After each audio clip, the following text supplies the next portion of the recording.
सलाम आपा। वालेकुम सलाम। फरीद, जा कुछ लेकर आ। कुछ जरूरत नहीं है किसी चीज की भी। मैं एक बात करने आया हूं बस। 100 बिस्मिल्लाह भाई साहब, एक नहीं 100 बातें पूछे।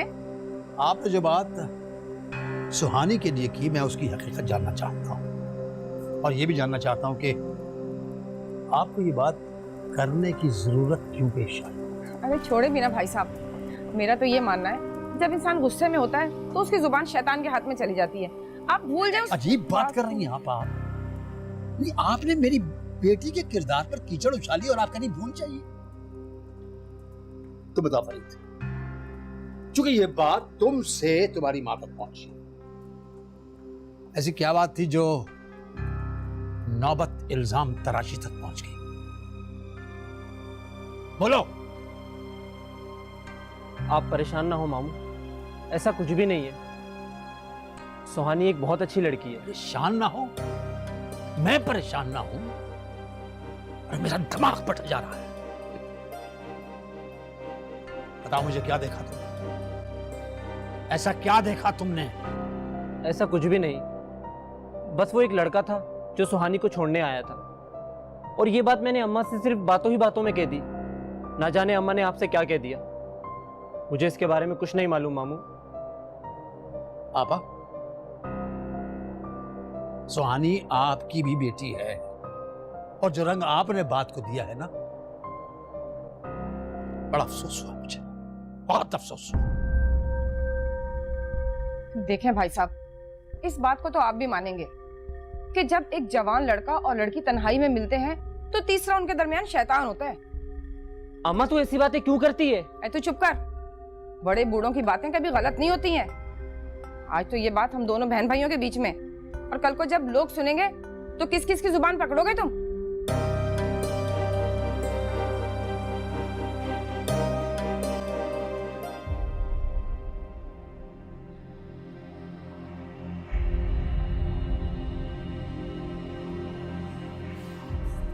सुहानी, मुझसे बात करो प्लीज।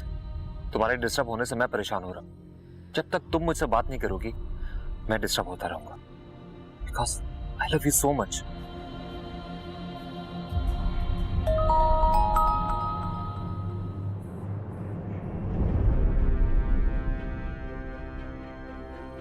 सुहानी, मुझसे बात करो प्लीज। तुम्हारे डिस्टर्ब होने से मैं परेशान हूं। जब तक तुम मुझसे बात नहीं करोगी मैं डिस्टर्ब रहूंगा, because I love you so much.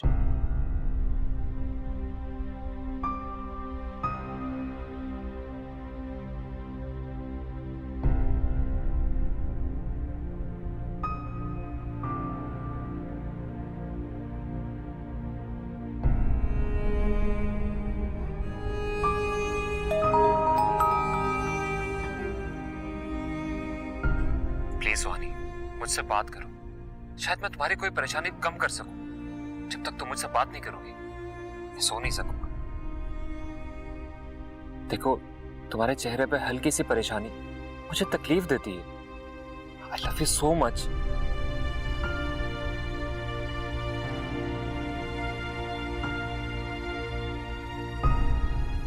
देखो, तुम्हारे चेहरे पे हल्की सी परेशानी मुझे तकलीफ देती है।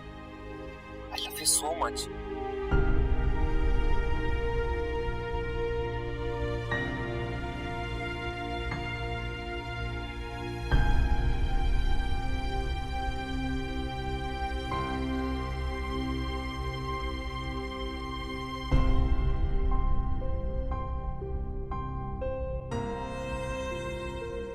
सुहानी, मुझसे बात करो।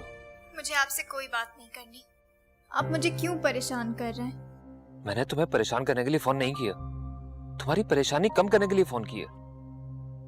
प्लीज बताओ, क्या प्रॉब्लम है तुम्हें? आपको कुछ नहीं बता सकती जरिया, आप प्लीज मुझे अकेला छोड़ दें।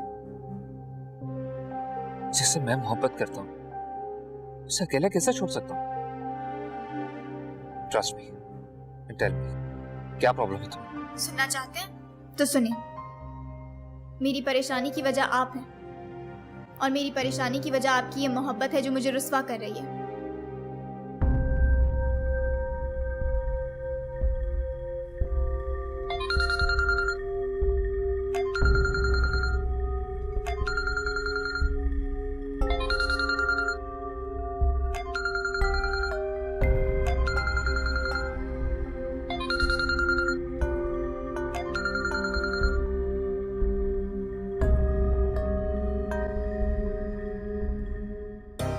बात कर लो।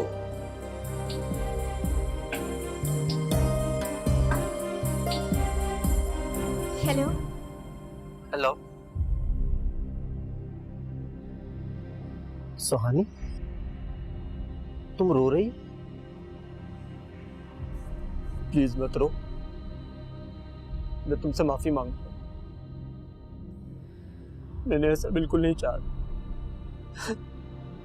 पता नहीं ये कैसे हो गया। मुझे माफ कर दो। मैं जानता हूं मैंने और अम्मा ने तुम्हारे साथ बहुत बुरा किया, बहुत बुरा। तुम जो चाहे सजा दे दो, मुझे मंजूर है, पर प्लीज मुझे माफ कर दो। प्लीज मुझे माफ कर दो।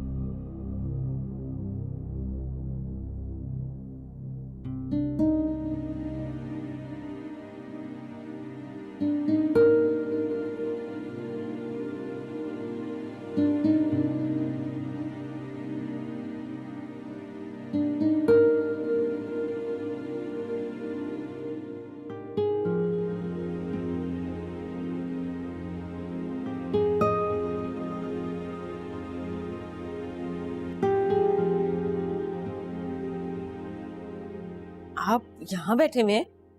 मैं आपको कमरे में देख रही थी। आप कहीं बाहर गए थे क्या? पापा की तरफ गया था। क्यों? अपनी बेटी पर कोई नया इल्जाम लगवाने गए थे? सकीना, तुम जानती हो पापा ब्लड प्रेशर की पुरानी मरीजा है। जब रिश्ते से इनकार हुआ तो उन्हें गुस्सा आ गया, और जब गुस्सा आता है उन्हें तो फिर उनका दिमाग काबू में नहीं रहता। जी हाँ, ना ही दिमाग काबू में रहता है और ना ही जबान। कोई अपनी ही बच्चियों पर ऐसे इल्जाम कैसे लगा सकता है? मुझे तो सोच कर घिन आती है। उन्होंने माजरत की है और फरीद भी बहुत शर्मिंदा है। अपनी शर्मिंदगी और माजरत रखें अपने पास। अहमद साहब, आप क्यों नहीं मान लेते? उनकी छोटी ज़हनियत है और छोटे लोग हैं वो। अच्छा चलो छोड़ो इस बात को। मैं तो ये सोच रहा हूँ कि मैंने अपनी बेटी पे शक किया। आपको अब अफसोस हो रहा है? वादा करें कि जिसने आपके जहन में ये शक का बीज बोया है ना, आप उससे कोई ताल्लुक नहीं रखेंगे अब। मैं क्या करूं शकीना, वो मेरी बहन है। इसी बात का फायदा उठाती है वो आपकी बहन। मुझे तो रह के सुहानी का ख्याल आता है। मैंने उस मासूम के साथ बड़ी ज्यादती की। अब कैसे मैं उसका सामना करूंगा? शुक्र है आपको इस बात का एहसास तो हुआ। अच्छा तुम जाकर देखो उसे।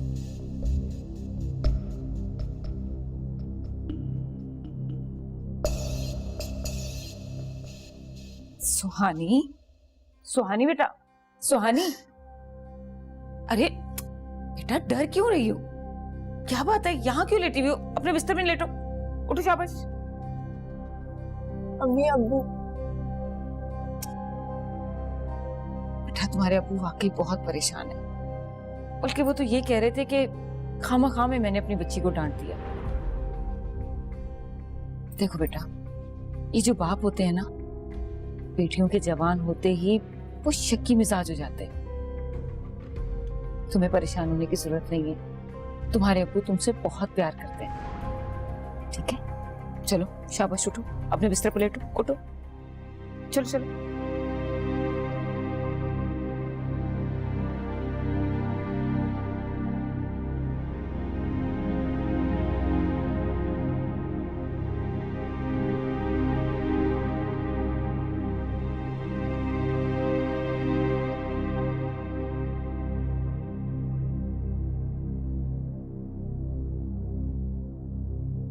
हेलो। हेलो आसमान, कहाँ हो यार? मुझे कहाँ होना है यार, तेरी भाभी के साथ हूँ। अरे हो कहाँ पे? एक रेस्टोरेंट में डिनर किया और अभी भी घर पहुँचा है। अच्छा ठीक है, मैं आ रहा हूँ। क्यों, खैरियत? अरे तुम कॉफी बनाओ, मुझे तुमसे और राहिला भाभी से कुछ जरूरी बात करनी है। तो भाई ऐसी क्या इमरजेंसी है, सुबह बात कर लियो। बकवास नहीं करो, कॉफी बनाओ, मैं आ रहा हूँ। बाय।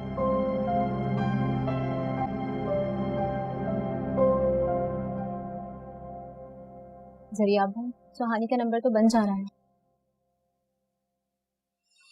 साहिला भाभी प्लीज कुछ करें, बहुत परेशान लग रही थी, अभी मेरी वजह से। अगर उससे राब्ता नहीं हुआ मुझे नींद नहीं आएगी। कैसे ऑब्सेस लवर हो तुम यार, एक दो दिनों में ही तुम्हारी नींदें उड़ने लगती हैं। असपन, ऐसे आशिकों की कदर करनी चाहिए, तुम भी कुछ सीखो इनसे।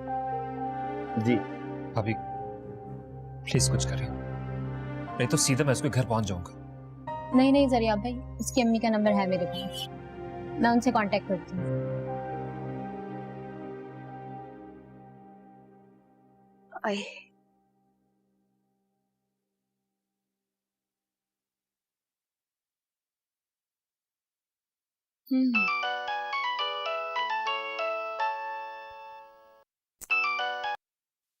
अस्सलाम वालेकुम आंटी।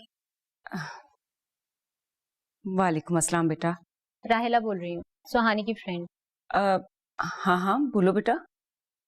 जी, सुहानी का नंबर ऑफ जा रहा था, मुझे उससे बात करनी थी। अरे वो तो सो गई है बेटा, अगर कोई काम है तो मैं उठा दूं? नहीं, उसे जगाए नहीं आप, मैं सुबह बात कर लूंगी। वैसे वो खैरियत से तो है ना? हाँ सब खैरियत है। चले ठीक है, उसे बता दिएगा कि मेरी कॉल आई थी। Okay bye. जरिया भाई, वो तो सो गई, अब आप भी जाकर सो जाओ। जी जनाब, अगर आप सोएंगे तो हमें भी मौका मिलेगा सोने का।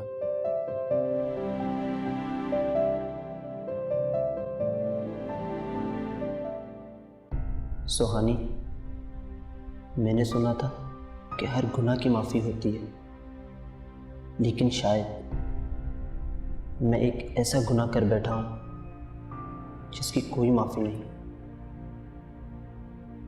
तुम बहुत प्यारी और बहुत पढ़ी लिखी, बहुत से लोग तुमसे प्यार करते होंगे, उनमें एक मैं भी हूँ, लेकिन हकीकत तो यही है कि मैं तुम्हारे प्यार के काबिल नहीं। तुम्हारे सामने मेरा प्यार क्या और मेरी हैसियत क्या, और हमारा छोटा सा घर भी इस लायक नहीं तुम जैसी बड़ी हस्ती इसमें रह सके। मैं तुम्हें उस लड़के के साथ देखकर जेलस हो गया था। मैंने सोचा कि तो मेरा प्यार है, लेकिन ये सिर्फ हसद था जिसकी आंच ने तुम्हें रुला दिया। तुमने अच्छा किया जो मेरे साथ शादी से इनकार कर दिया, वरना तुम्हारी फूल जैसी सूरत इस कैद खाने में झुलस जाती। कहीं दूर चला जाओ और खुद को इस दुनिया के शोर में गुम कर दो।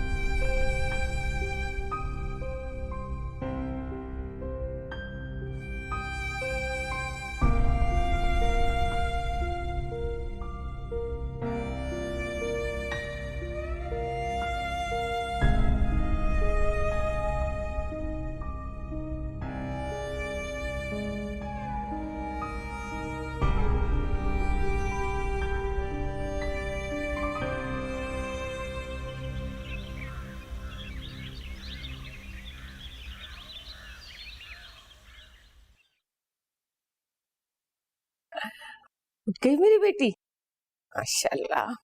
थैंक यू, बहुत अच्छी नींद आई। अच्छा, वरना रात को जो तुम्हारी हालत हो रही थी ना, ये तो यकीन करो डर गई थी। पता है, मैंने एक ख्वाब देखा और मैं रो रही थी उसमें। फिर एक एंजल आया और मुझे फूल देने लगा और कहने लगा कि क्या कहा? वो तो मैं भूल गई, याद आएगा तो बताऊंगी। अल्लाह ताला मेरी बच्ची को ऐसे ही हंसता मुस्कुराता रखे बस, और दुख देने वालों को दुख दे। दुख देने वालों को भी सुख की दुआ देनी चाहिए। ऐसा क्यों? ताकि वो दुख देना भूल जाए। यही कहा था एंजल ने। हे सुहानी, तुम भी ना बस। अच्छा, अब्बू कहाँ है? वो तो वॉक पर गए हैं, आने ही वाले होंगे। मैं सोचूं मैं आज उनके लिए नाश्ता खुद बनाऊं। मैं तो सोच रही हूँ तुम एक वक्त का किचन संभाल लो, ताकि ससुराल जाने से पहले तुम्हें खाना बनाना तो आना ही चाहिए। आपको बहुत जल्दी है मुझे ससुराल भेजने की? जल्दी तो नहीं है, लेकिन अगर तुम्हें कोई पसंद आ जाए तो बता देना। अम्मी, अरे हाँ, वो राहिला का फोन आया था। तुम्हारा सेल फोन शायद ऑफ था। खैरियत? पता नहीं, मुझसे तो कुछ नहीं कहा। तुमसे कोई बात करनी होगी उसे। कोई खास बात ही होगी, वरना ऐसे वो आपके नंबर पे कॉल नहीं करती। हाँ, तो तुम फोन कर लेना उसे, लेकिन नहीं, पहले आकर नाश्ता बनाओ, तुम्हारे अब्बू आने वाले होंगे। ओके।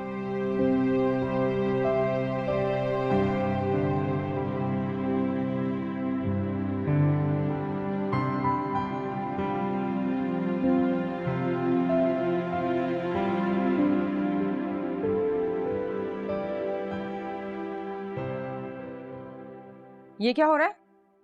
जा रहा हूँ। कहाँ जा रहा है तू?